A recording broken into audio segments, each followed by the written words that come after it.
Ora, bem-vindos para mais uma vez eu apresentar um livro e hoje eu trago uma grande obra. Um livro de grande referência, de um autor também de grande referência, um autor francês, que já fiz um vídeo sobre um livro do autor, e agora vou aqui fazer, portanto, a apresentação deste livro do autor, que se chama Maxence Eckart. Portanto, Maxence Eckart, formado em Direito e pesquisador e historiador da Universidade da Sorbonne, em França, portanto, que é uma das universidades mais prestigiadas francesas, e aluno do professor Pierre Magnard, que também é um dos maiores professores eméritos, filósofos e mestre-escola, portanto, francês. Estamos a falar de alguém que tem um conhecimento vasto em filosofia, em história, em ciência política, em vários assuntos, e escreve aqui um livro que eu, antes de eu mostrar e falar sobre o livro, devo de dizer que até agora não foi escrito nenhum livro, ou não houve nenhuma tentativa, só houve uma, que eu vou dizer qual foi, sobre a tentativa de descrever o que é a democracia, quais são os fundamentos históricos, filosóficos, religiosos, políticos, sociológicos da democracia, o que significa democracia. Houve uma tentativa muito bem feita de Alexis de Tocqueville, que escreve a obra monumental A Democracia na América, em 2 tomos, não é? Que está num volume, está dividido em 2 partes, que eu já fiz também a apresentação do vídeo. Os meus amigos podem ir e ver e procurar A Democracia da América, Alexis de Tocqueville. E agora este livro aqui, que é de Maxence Eckart, também ele francês, e que escreve Les fondements philosophiques de la démocratie moderne. Portanto, os fundamentos, filosóficos da democracia moderna. Os fundamentos filosóficos da democracia moderna. Este é uma obra singular, única, e que eu creio ser de grande interesse para quem quer aumentar o seu conhecimento, a sua cultura, para quem quer ter, de facto, saber o que é que estamos a falar quando falamos em democracia. Este livro não existe tradução em português, infelizmente. Há muita coisa que sai que não existe tradução em português.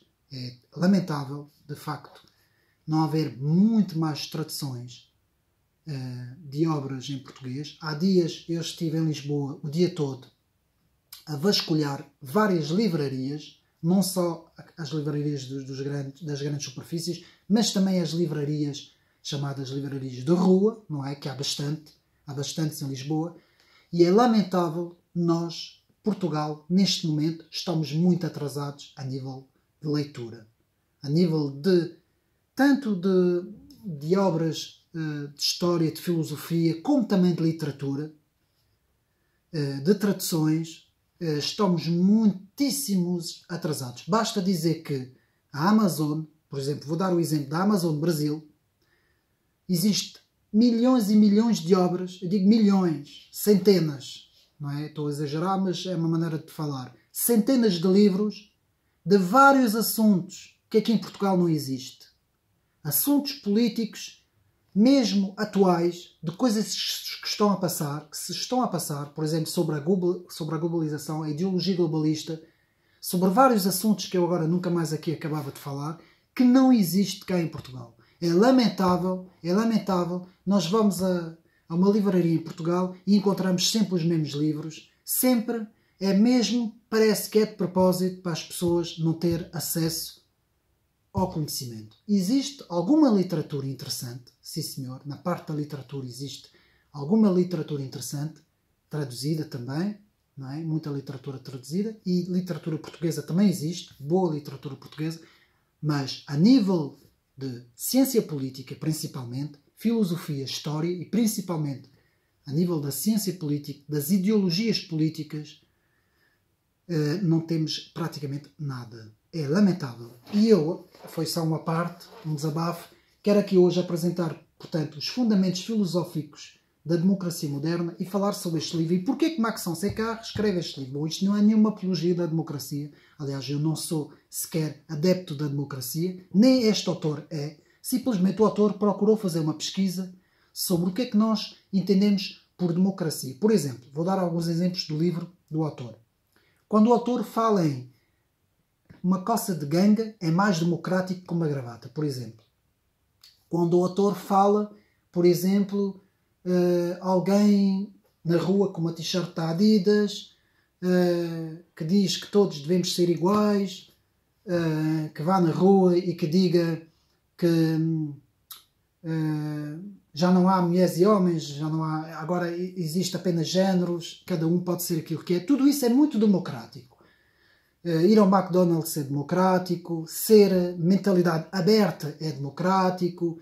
Por exemplo, não utilizar ismos, não é? Os principais professores de sociologia hoje nas escolas ensinam, os ismos é mau, tem que ser tudo moderado, tudo que é bem, né? Quanto basta, não é? Que é assim. Isto é o pensamento vigente, o politicamente correto, devemos ser sempre mente aberta, devemos aceitar todas as coisas, ser tolerante para todas as coisas, menos para uma coisa.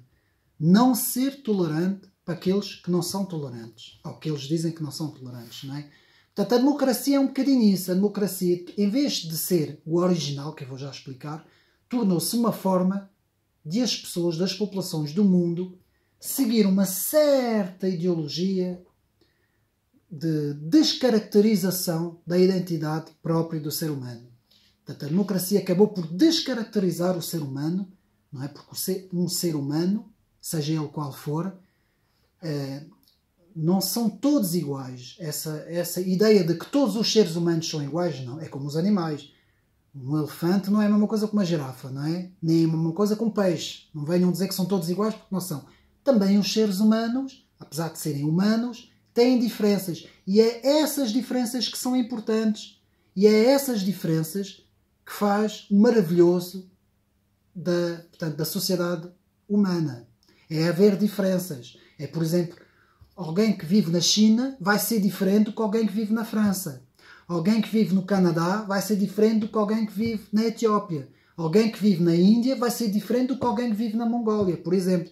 Essas diferenças, que são diferenças culturais, principalmente culturais, diferenças religiosas, diferenças de hábitos e valores, diferenças de costumes, diferenças geográficas, as diferenças étnicas, para mim, não são importantes, porque o ser humano acaba por ser igual, não é? Nós somos humanos, mas temos diferenças, principalmente diferenças culturais. E a democracia, o que é que ela faz? Ao democratizar o planeta Terra, não é? Esta ideologia de democratizar o planeta Terra, nós acabamos com essas diferenças culturais. E isto é muito perigoso. Eu vou explicar porque é que isto é muito perigoso. Porque, por mais que se queira, portanto, fazer que se queira criar uma cultura mundial igual, é impossível. É impossível porque as outras civilizações não são iguais. Não vale a pena chegar ao pé de um muçulmano, ou ao pé de um hindu, ou ao pé de um asiático, neste caso, por exemplo, podemos pegar alguém que vive na China ou noutro país qualquer, para eles serem iguais uns com os outros, porque eles não vão ser. Eles vão ter todas as diferenças substanciais. E nós sabemos que as religiões, ao contrário de tudo aquilo que os sociólogos falam, as religiões são fazedoras de civilizações. Não é o contrário, não são civilizações fazedoras de religiões, não. São as religiões que são fazedoras de civilizações. Por isso é que a civilização ocidental é diferente da civilização islâmica, por isso é que a civilização islâmica é diferente da civilização asiática. Não é aquela civilização que fica ali naquela zona da China, do Japão, da Indonésia, de todos aqueles países chamados países asiáticos, também não tem nada a ver, apesar de haver lá também a religião islâmica, que também existe, e em grande quantidade, não é a mesma coisa. Porque são culturas diferentes, são povos diferentes, são visões diferentes. Agora, a nível económico, sim, pode haver um intercâmbio mundial. E pode haver e deve haver uma troca comercial entre as várias culturas. É perfeitamente possível. Toda a gente pode ter um telemóvel, toda a gente pode querer vestir roupas iguais, toda a gente pode querer ver o mesmo filme, toda a gente pode querer ter Facebook e falar uns com os outros, portanto isso é normal. Mas isto não impede que cada civilização, cada povo tenha a sua cultura, tenha a sua religião, tenha a sua posição geográfica, não é? A posição geográfica é o estado em que as pessoas vivem, não é? Nós portugueses ou somos franceses. Nós não temos que agora receber os franceses todos para os franceses virem aqui e tomarem conta de Portugal, como Portugal também não tem que ir à França tomar conta da França, não. Cada povo tem portanto, o seu ponto geográfico e a sua cultura, os seus valores, portanto, são exemplos que eu estou a dar, não é? E aqui o autor descreve isto tudo muito bem descrito. Eu tiro o chapéu, de facto, porque Maxence Sécard fala aqui de várias coisas, e vamos agora aqui ao livro. Maxence Sécard, que é um professor, para mim, é um erudito mesmo, é um intelectual de grande envergadura, mesmo um grande intelectual francês, que teve um dos professores, para mim, que é o meu mestre, que é um dos meus mestres, não é? Que eu tenho muitos, não é? Apesar do meu mestre espiritual ser Cristo, e não há outro, não é? Porque ele não é homem, é Deus, mas a nível humano, ele é para mim um grande mestre, que é Pierre Magnard, que é um grande intelectual francês, professor emérito, mestre de escola, e eu vou falar aqui dos capítulos, portanto, do livro. Portanto, os fundamentos filosóficos da democracia moderna, Maxence Sécard, das edições François Chevière, Le Gilbert, História Essencial. Portanto, isto é, a editora, que é uma editora francesa. O livro já tem algum tempo, portanto, foi escrito em 2016, 2017, não é? Exatamente. E a primeira edição, aliás, foi de 2010 e depois a segunda edição foi de 2016. O livro tem uma introdução, uma conclusão e tem cerca de 6 capítulos. 6 capítulos. O primeiro capítulo é observar. Portanto, o autor começa com o primeiro capítulo, observar. Portanto, o que é a democracia? O que é que nós entendemos quando falamos na palavra democracia? Observar. E aqui, o autor fala em 3 grandes observações. A ideologia, a moral, que sustenta essa ideologia, e a religião que está por trás. Sim, religião que está por trás. Na ideologia, o autor fala das luzes, 1789, não é? Na moral, fala do progressismo, a ideia do progresso. E na religião, que sustenta essa ideia, portanto, fala dos direitos humanos. Direitos humanos que vêm dos direitos, da Carta dos Direitos do Cidadão de 1789. Portanto, temos aqui uma religião, temos aqui uma ideologia, vou começar do princípio, que é sustentada por uma moral, e essa moral é sustentada por uma religião. Aqui temos uma descrição do que é a democracia. Observar, primeiro capítulo. Sempre segundo o autor Maxence Sécard.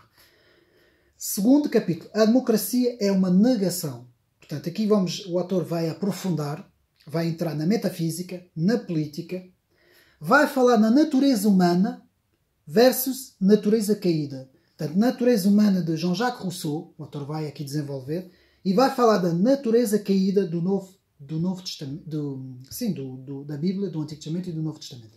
Vai fazer uma comparação entre essas duas visões. O homem caído perante a palavra de Deus e o homem novo, o homem levantado segundo, portanto, a natureza boa de Jean-Jacques Rousseau. Portanto, capítulo 2.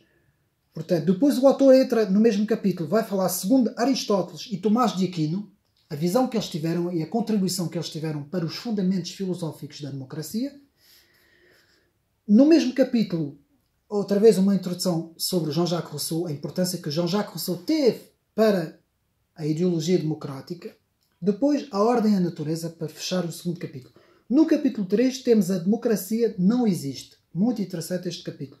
O autor vai falar entre a realidade política, o que é a ideia da democracia, portanto a parte teórica, com a realidade política, a parte prática. Portanto, uma coisa é a teoria, outra coisa é a prática. E nós vemos que na prática não existe democracia. Existe uma democracia no plano teórico, portanto, os ideólogos da democracia, esses intelectuais todos, principalmente os intelectuais da esquerda, não é? Que idealizam uma democracia utópica, maravilhosa, mas depois na prática não existe. O povo não é soberano. Portanto, aqui, esta parte de Maxence Sécard que explica que o povo não é, nem nunca foi soberano. Mesmo desde a Revolução Francesa até agora, se há uma coisa que o povo é que não é mesmo soberano. Okay? O povo não manda absolutamente nada. Antes, pelo contrário. No capítulo 4, compreender a democracia. Portanto, aí já estamos no capítulo 4. Compreender a democracia. Toda a história política, de Atenas até a União Europeia. Aqui é uma descrição histórica fantástica que o autor faz sobre de Atenas, não é? Que é onde, segundo os especialistas da história, dizem que teria nascido a democracia, não é? Se bem que a democracia de Atenas não tem absolutamente nada a ver com a democracia dos dias de hoje. Não é? Depois, no capítulo 5, temos a igualdade, a fraternidade e a liberdade. Esses 3 itens que foram muito utilizados na Revolução Francesa e que hoje, ainda hoje, a esquerda se reivindica deles, não é? Que é o grau, o santo grau da democracia, não é? Igualdade, fraternidade e liberdade. Aqui o autor rebate isso tudo, explica que, de facto, os nossos amigos estão muito enganados. E depois o projeto da paz perpétua de Immanuel Kant. Muito importante, porque isto também deu fundamentos à ideologia democrática, ou democratizar o mundo, segundo a elite e segundo os ideólogos da União Europeia. Capítulo 6, o liberalismo, muito interessante, aqui uma introdução sobre o papel do liberalismo na democracia. Portanto, são as duas coisas.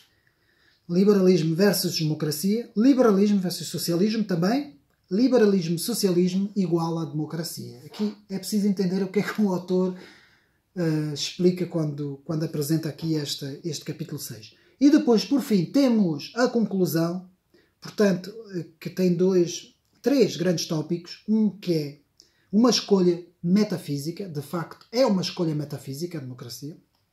Depois, uma lógica na história. E depois o Leviatã, de Thomas Hobbes, quem estudou sabe, não é? O Leviatã, o famoso Estado omnipotente que tudo absorve, não é? O Leviatã. E a democracia do Estado. A democracia de Estado, chamada democracia de Estado. Ou seja, o Estado é que comanda o povo e não o contrário. Que deveria ser o contrário, porque a palavra democracia, no seu sentido portanto, etimológico, portanto, a palavra democracia significa governo do povo. É o povo que detém o governo, o comando da sociedade. Mas isto na prática não existe, não é? E depois, para acabar, o novo governo global. Portanto, acaba com o novo governo global. Eu acho que este livro é fundamental. É lamentável não haver uma tradução em português. Tem muita pena não haver uma tradução em português, porque este livro muita gente iria gostar, principalmente quem se interessa por cultura, por conhecimento, quem quer ampliar os seus estudos, não é? os seus conhecimentos, quem gosta de filosofia, de ciência política, quem gosta de história, de sociologia, todas essas filosofia da história, que gosta de todas essas ciências, iria gostar imensamente, portanto, deste trabalho de Max Sonsecard, os fundamentos filosóficos da democracia moderna, da sua origem até aos dias de hoje. Eu acho que é um trabalho excelente, um dos melhores trabalhos que foi escrito agora recentemente em França. O trabalho é muito erudito, o trabalho é muito bom, portanto, não é muito grande, não é muito extenso. O livro não chega a 300 páginas, tem 250 e tal páginas. É muito bem escrito, com notas de rodapé. Também não é uma leitura muito difícil, daquela leitura, portanto, agora estou a falar em francês, não é? Mesmo quem lê bem o francês, não é um francês muito pesado, porque o francês geralmente é pesado como língua. O francês, principalmente na literatura, é muito pesado, é uma língua, é preciso dominar muito bem o francês para compreender. E não, este livro até é fácil, é bastante fácil de ler, e eu creio que há aqui muito conhecimento para nós termos e nós compreendermos, porque, para acabar, não é?